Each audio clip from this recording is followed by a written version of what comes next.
Hello. അപ്പോൾ വിഷു ഇങ്ങ് എത്തിപ്പോയി. അപ്പോൾ ഇപ്രാവശ്യത്തെ വിഷു എനിക്ക് ഭയങ്കര സ്പെഷ്യലാണ്. മറ്റൊന്നുമല്ല, എൻ്റെ മോളുടെ ആദ്യത്തെ വിഷുവാണ്. മാത്രമല്ല നാട്ടിൽ അമ്മുമ്മയും അമ്മയും അച്ഛൻ്റെയും ഒക്കെ കൂടെ വിഷു കൊള്ളാൻ ഇത്തവണ പറ്റി. അപ്പോൾ എൻ്റെ വക സ്പെഷ്യലായിട്ട് എന്തുണ്ടാക്കും എന്ന് ആലോചിച്ചപ്പോഴാണ് നല്ല പഴുത്ത പാളയംകോടൻ പഴം എൻ്റെ കണ്ണിലുടക്കിയത്.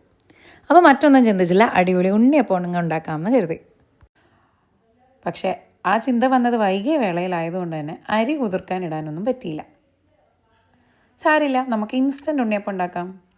അപ്പോൾ ഇതാ പിടിച്ചു ഇൻസ്റ്റൻറ്റ് ഉണ്ണിയപ്പത്തിൻ്റെ റെസിപ്പി. അപ്പോൾ നല്ല പഴുത്ത പാളയംകോടൻ പഴം 2 എടുത്തിട്ടുണ്ട്. പിന്നെ വേണ്ടുന്നത് ശർക്കരയാണ്. ഞാനിവിടെ കട്ട ശർക്കര ഒരു 3 കട്ട ശർക്കര എടുത്തിട്ടുണ്ട്. ഇനി അത് ഉരുകാൻ ആവശ്യമായിട്ടുള്ള വെള്ളം ഒഴിച്ചു കൊടുക്കാം. ഇതിലേക്ക് ഞാനപ്പോൾ 1.5 കപ്പ് വെള്ളമാണ് ഞാൻ ഒഴിക്കുന്നത്. അപ്പോൾ ഒരു നൂൽ പരുവം ആവേണ്ട ആവശ്യമില്ല. നമുക്ക് ഈ ശർക്കര ഒന്ന് അലിഞ്ഞ് പാനിയായി കിട്ടിയാൽ മാത്രം മതിയാകും. അപ്പോൾ പാനിക്ക് ആവശ്യമായിട്ടുള്ള വെള്ളം ഒഴിച്ച് ഇതൊന്ന് ഗ്യാസിൽ വെച്ച് ഉരുക്കിയെടുക്കാം. അപ്പോൾ അതിന് ശേഷം ഞാനിവിടെ കുറച്ച് തേങ്ങ കൊത്ത് ആക്കി വെച്ചിട്ടുണ്ട്. ഇനി അത് നമുക്കൊന്ന് നെയ്യിൽ വറുത്തെടുക്കാം.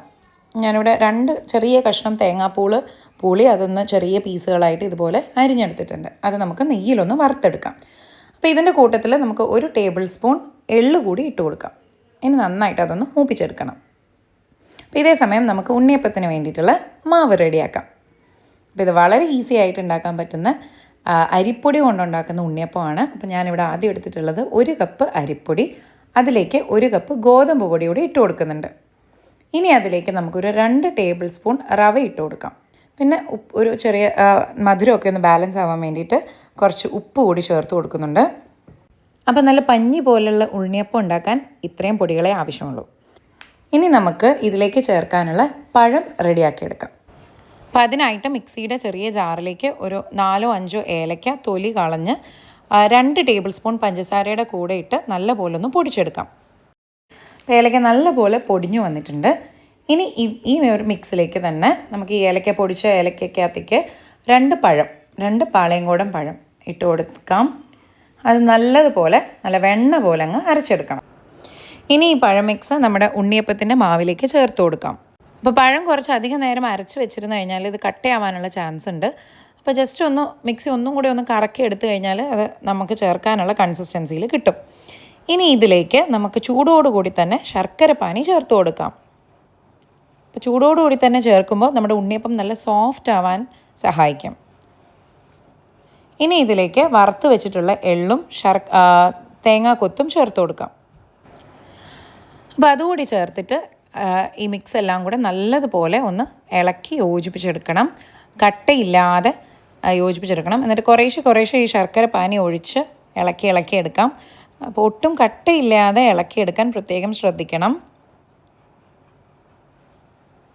അപ്പോൾ നമ്മൾ ചൂടോടെ ശർക്കരപ്പാനി ഒഴിക്കുന്നത് കൊണ്ട് പെട്ടെന്ന് കട്ട പിടിക്കാനുള്ള ചാൻസ് ഉണ്ട്. അപ്പോൾ അതുകൊണ്ട് പെട്ടെന്ന് തന്നെ ഇതുപോലെ നല്ലതുപോലെ ഒന്ന് ഇളക്കി യോജിപ്പിച്ച് എടുക്കാൻ ശ്രമിക്കണം.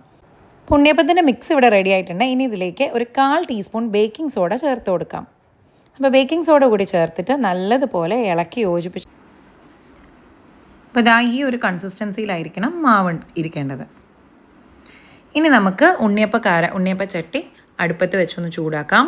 ഇനി അതിലേക്ക് ആവശ്യത്തിന് എണ്ണ ഒഴിച്ചു കൊടുക്കാം. ഞാൻ വെളിച്ചെണ്ണയാണ് ഉപയോഗിക്കുന്നത്. നിങ്ങൾക്ക് ഏത് വെജിറ്റബിൾ ഓയിൽ വേണമെങ്കിലും ഉപയോഗിക്കാം. പക്ഷേ വെളിച്ചെണ്ണയിൽ ഉണ്ടാക്കിയെടുക്കുമ്പോഴാണ് ആ ഉണ്ണിയപ്പത്തിന് ഒരു പ്രത്യേക ടേസ്റ്റ് ഉണ്ടാവുക. അപ്പോൾ എണ്ണ ചൂടായി വരുമ്പോൾ നമുക്ക് ഉണ്ണിയപ്പ മാവ് ഒരു സ്പൂണ് കൊണ്ട് കുറേശ്ശെ ആ കുഴികളിലേക്ക് ഒഴിച്ചു കൊടുക്കാം. അപ്പോൾ ആ കുഴികളിൽ ഒരു 1/4 ഭാഗം നിൽക്കത്തക്ക രീതിയിൽ മാവ് ഒഴിച്ചു കൊടുത്താൽ മതിയാകും. അപ്പോൾ ഒരു സൈഡൊന്ന് മൂത്ത് വരുമ്പോഴത്തേക്കും നമുക്കിതാ ഇതുപോലെ ഉണ്ണിയപ്പം ഒന്ന് തിരിച്ചിട്ട് കൊടുക്കാം. അപ്പം 2 സൈഡും നല്ലതുപോലെ മൂത്ത് വരുമ്പോഴത്തേക്കും നമുക്ക് ഉണ്ണിയപ്പം എണ്ണയിൽ നിന്ന് മാറ്റാവുന്നതാണ്. വളരെ ഈസി ആയിട്ടുള്ളൊരു റെസിപ്പിയാണിത്. എല്ലാവരും ഒന്ന് ട്രൈ ചെയ്ത് നോക്കണം. അപ്പോൾ ഈ വിഷുവിന് എല്ലാവരും ഇതൊന്ന് ഉണ്ടാക്കി നോക്കണം. അപ്പോൾ നല്ല ടേസ്റ്റാണ് കഴിക്കാൻ. പിന്നെ ഞാൻ ഉപയോഗിച്ച ശർക്കരയ്ക്ക് കുറച്ചധികം കളറാണ്, അതായത് നല്ല ബ്രൗൺ ശർക്കര ആയതുകൊണ്ട് തന്നെ എൻ്റെ ഉണ്ണിയപ്പം നല്ല ബ്രൗൺ കളറാണ്.